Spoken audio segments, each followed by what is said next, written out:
Assalamualaikum warahmatullahi wabarakatuh. Perkenalkan, nama saya Mufatihah Maulia Fitra dengan NIM 1903300 dari Program Studi Perpustakaan dan Sains Informasi UPI 2019 kelas B.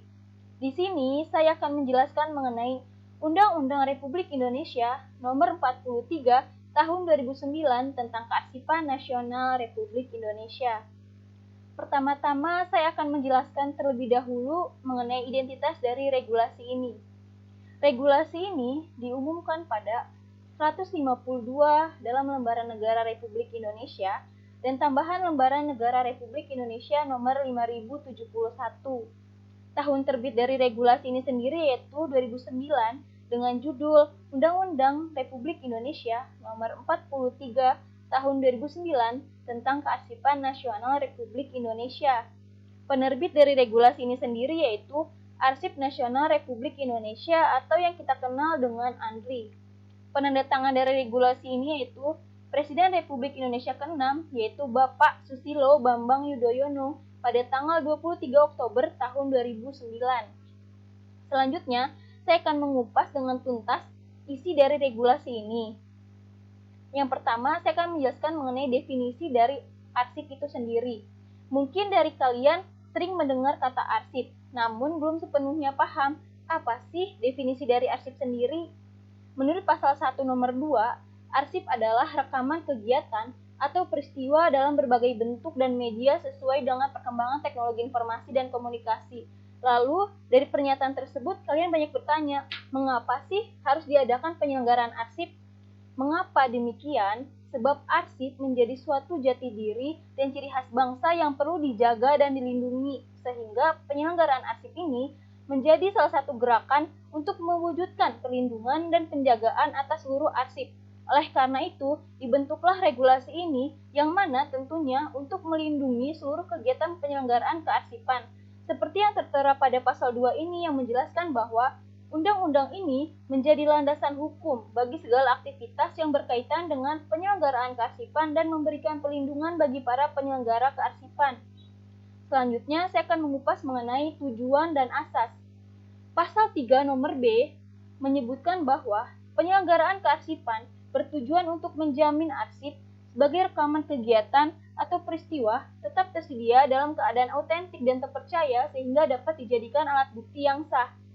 Pada poin ini sangat berkaitan dengan poin sebelumnya, yang artinya pada poin ini menjadi salah satu alasan mengapa arsip menjadi jati diri dan ciri khas suatu bangsa, khususnya di Indonesia. Selanjutnya, saya akan menjelaskan mengenai asas dari regulasi ini.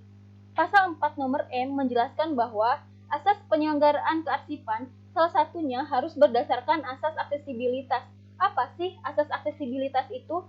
Maksudnya di sini adalah lembaga kearsipan harus bisa memberikan kemudahan, ketersediaan, dan keterjangkauan bagi masyarakat untuk memanfaatkan arsip. Selanjutnya, lembaga kearsipan dan sumber daya manusia. Di sini saya akan menjelaskan mengenai lembaga arsip terlebih dahulu.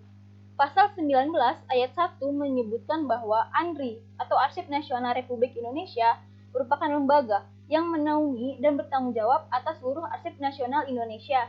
Dapat kita simpulkan bahwa seluruh arsip yang berada di daerah, berada di kota Indonesia ini, semua dikelola dan di bawah naungan ANRI. Selanjutnya, saya akan membahas mengenai sumber daya manusia. Pasal 1 nomor 10, arsiparis merupakan orang yang memiliki keahlian dalam bidang kearsipan. Keahlian ini didapat melalui pendidikan ataupun pelatihan yang berkaitan dengan kearsipan. Arsiparis memiliki tugas dan fungsi serta tanggung jawabnya tersendiri. Pasal 30 ayat 1 juga menyebutkan bahwa pengembangan sumber daya manusia sangat diperlukan untuk meningkatkan kualitas dan mutu kinerja dari arsiparis maupun SDM yang memiliki kompetensi atau profesionalitas di bidang kearsipan. Pengembangan SDM ini dapat melalui jenjang pendidikan atau pelatihan. Salah satu contoh yang dapat ditempuh oleh arsiparis dalam melakukan atau meningkatkan mutu atau kinerjanya yaitu melalui Pusdiklat yang berada di bawah naungan ANRI. Selanjutnya saya akan membahas mengenai urgensi. Apa sih urgensi dari regulasi ini? Pada era revolusi industri 4.0 ini, banyak sekali perubahan yang terjadi dalam berbagai aspek kehidupan. Hal ini menuntut setiap masyarakat untuk dapat beradaptasi dan berkolaborasi dengan setiap perubahan yang ada. Terlebih, era ini memberikan peluang yang begitu besar untuk menciptakan hal-hal baru yang bersifat efisien, fleksibel, dan juga efektif. Maka dari itu, ini menjadi sebuah kesempatan khususnya bagi Andri untuk dapat berkolaborasi dengan perkembangan yang ada, sehingga perlu adanya penyesuaian antar keduanya. Selain karena dapat memberikan kemudahan akses bagi masyarakat untuk memanfaatkannya, bisa juga dijadikan sebagai alternatif jika sewaktu-waktu arsip tersebut hilang ataupun terbakar. Selanjutnya, yang terakhir, saya akan membahas mengenai simpulan dan rekomendasi dari regulasi ini. Jadi, kesimpulan yang kita dapat dari regulasi ini yaitu dapat disimpulkan bahwa arsip merupakan suatu hal yang sangat penting. Sebab arsip merupakan jati diri dan identitas bangsa. Oleh sebab itu, arsip perlu dikelola oleh lembaga Andri agar arsip tetap terjamin keasliannya dan keautentikannya. Selanjutnya, saya akan membahas mengenai rekomendasi dari regulasi ini. Sistem arsip digital menjadi sebuah solusi dalam praktek pengelolaan manual atau berbasis kertas guna masyarakat mudah dalam memanfaatkan arsip. Sekian yang dapat saya sampaikan, kurang lebihnya mohon maaf. Wassalamualaikum warahmatullahi wabarakatuh.